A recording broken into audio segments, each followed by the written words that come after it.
नहीं, अभी सिर्फ कलेक्टर से इतना पूछ लीजिए, इनका पैसा इनको ब्याज के साथ लौटाने की व्यवस्था कर रहे हैं कि वो यहाँ से एडवर्स ऑर्डर चाहते हैं। डायरेक्ट कि लैंड एक्विजिशन ऑफिसर और कलेक्टर के खिलाफ एफआईआर दर्ज की जाए for misappropriating the government amount.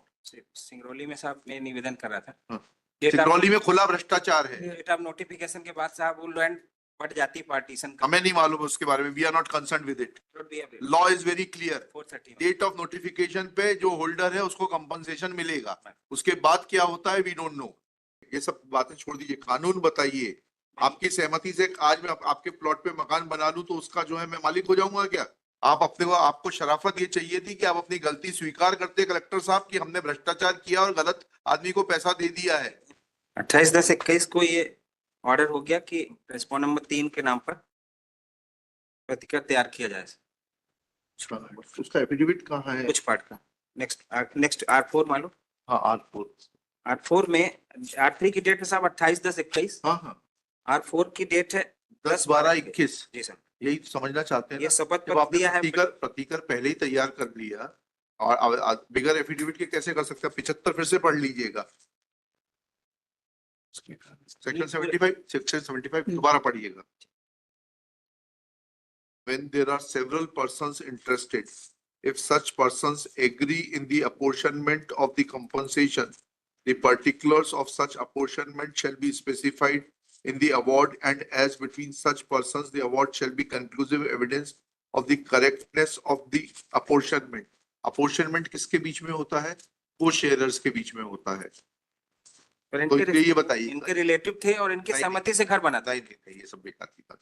ये कानून की आपने नई बात बता दी है। नहीं, मैं आगे जो निवेदन कर रहा हूँ साहब, मेरी पूरी बात सुन लें। कानून बताइए आप मुझे, ये सब बातें छोड़ दीजिए, कानून बताइए। आपकी सहमति से आज मैं आपके प्लॉट पे मकान बना लूं तो उसका जो है मैं मालिक हो जाऊंगा क्या? सर उसके बाद मेरा निवेदन ये था, आप अपने को, आपको शराफत ये चाहिए थी कि आप अपनी गलती स्वीकार करते कलेक्टर साहब कि हमने भ्रष्टाचार किया और गलत आदमी को पैसा दे दिया है। इन्होंने आपत्ति कब दी? मैं निवेदन तो कर रहा हूँ sir. That is not material. Material is that you are trying to manipulate. You are referring to section 75. Section 75 does not come to your aid. पर इन्होंने आपत्ति उस समय क्यों नहीं ली साहब? नहीं, that is immaterial. उसके बाद आपत्ति आप सरकार हैं, आप कुछ भी करेंगे। नहीं, आप तो ये बता दीजिए मुझे, आप अपना एक जस्टिफाई करिए, उनकी आपत्ति छोड़िए कि किसी की जमीन पर जिसपे उसका नाम नहीं है दाखिल खारिज, आप उसको उसका मकान मान के उसको कंपनसेशन दे देंगे। तो इस तरह के बहुत सारे प्रकरण हुए साहब। तो बहुत सारे हुए तो सबकी जांच कराइए। This is a fit case for CBI inquiry. Sir मेरा निवेदन ये था। नहीं, अभी सिर्फ कलेक्टर से इतना पूछ लीजिए, इनका पैसा इनको ब्याज के साथ लौटाने की व्यवस्था कर रहे हैं कि वो यहाँ से एडवर्स ऑर्डर चाहते हैं। पूछ के बता दीजिए 4:30 तक। मेरिट पर चाहिए, मेरिट पर you have no claim and I direct कि लैंड एक्विजिशन ऑफिसर और कलेक्टर के खिलाफ एफआईआर दर्ज की जाए for misappropriating the government amount. Singrauli में साहब मैं निवेदन कर रहा था। हाँ। सिंगरौली में खुला भ्रष्टाचार है। डेट ऑफ नोटिफिकेशन के बाद साहब वो लैंड बढ़ जाती पार्टीशन। हमें नहीं मालूम उसके बारे में, we are not concern with it. Law is very clear. 430 date of notification पे जो होल्डर है उसको कंपनसेशन मिलेगा, उसके बाद क्या होता है वी डोंट नो। अगर आपका कलेक्टर इतना कानून नहीं समझता है तो उसके खिलाफ एफआईआर होगी।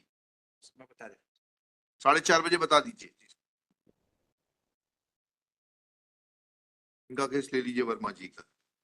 बैठे जैन साहब, जैन साहब बैठे, चले गए।